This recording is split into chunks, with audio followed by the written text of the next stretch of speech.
सुमन, तन्वी और नीरज, आपके जो भी क्वेश्चंस हैं मैं वो सब लास्ट में ले लूंगा। एक बार मुझे लास्ट में आप ये क्वेश्चन पूछिएगा और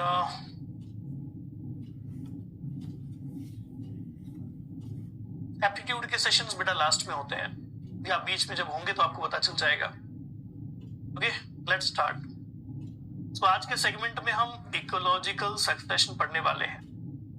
सबसे पहले बात होगी what do you mean by ecological succession. इस बात को डिफाइन करेंगे, then will try to understand the overall concept of ecological succession. ये होगा आज का हमारा सारा सेगमेंट या डिस्कशन।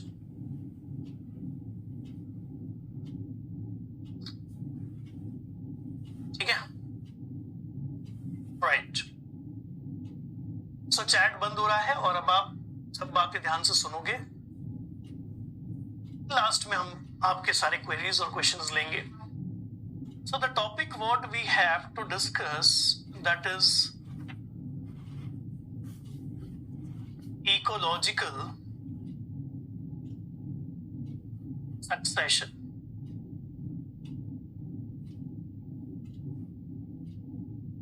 इकोलॉजिकल सक्सेशन क्या होता है, सबसे पहले ये बात को डिफाइन किया जाएगा and once will define the process, उसके बाद इस प्रोसेस को समझने की कोशिश की जाएगी।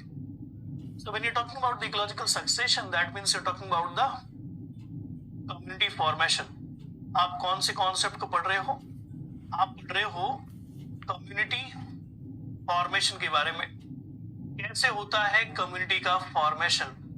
क्यों? क्योंकि देखने को मिलेगा कम्युनिटी फॉर्मेशंस के प्रोसेस को ही इकोलॉजिकल सक्सेशन कहा जाता है।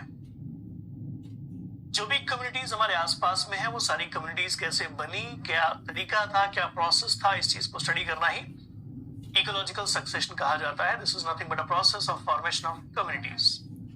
ठीक है, सो बड़ा सिंपल सा जो आप रिलेशन निकाल सकते हैं इस टॉपिक को क्यों पढ़ना है, क्योंकि आप कम्युनिटी इकोलॉजी पढ़ रहे हो और कम्युनिटीज बनती कैसे हैं इसका जवाब मिलता है इकोलॉजिकल सक्सेशन के अंदर। So what is exactly the overall definition of ecological succession? ऐसा कहा जाता है ecological succession is a continuous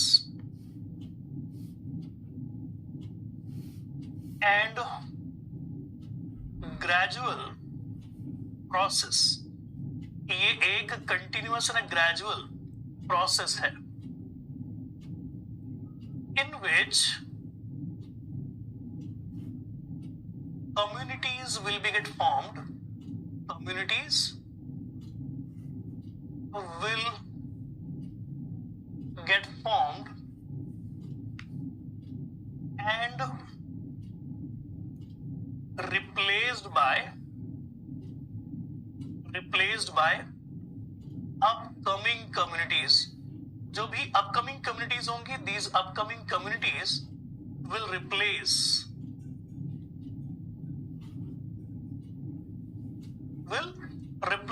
the existing communities। जो भी existing communities है उसे replace करेंगे until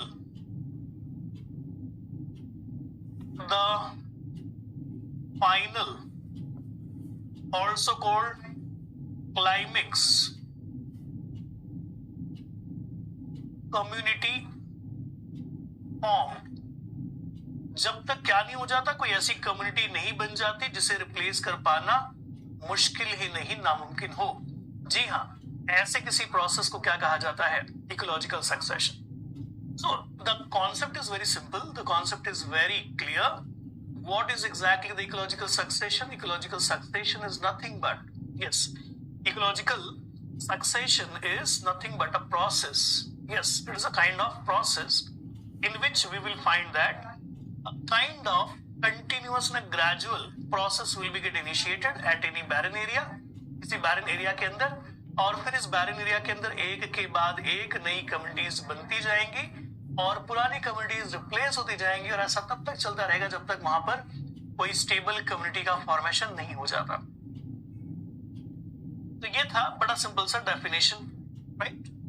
ये कुछ छोटी छोटी बातें ध्यान रखें when you talking about the ecological succession. वैसे सबसे पहली बार इस प्रकार के आइडियाज को लेकर के किसने बात की, अगर कोई आपसे ये पूछे So the concept was very first time given by the scientist जिनका नाम है क्लेमेंट्स। क्लेमेंट्स द्वारा दिया गया।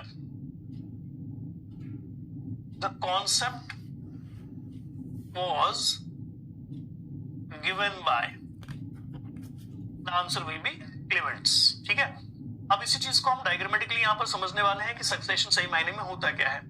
डायग्रामेटिक तरीके से पूरे प्रोसेस को समझाने की कोशिश। ये हम बात कर रहे हैं किसी ऐसे प्रोसेस की जिसमें कोई कम्युनिटी किसी जगह पर अभी एग्जिस्ट करती है, आज से 1000 साल पहले भी वो कम्युनिटी वहां पर थी।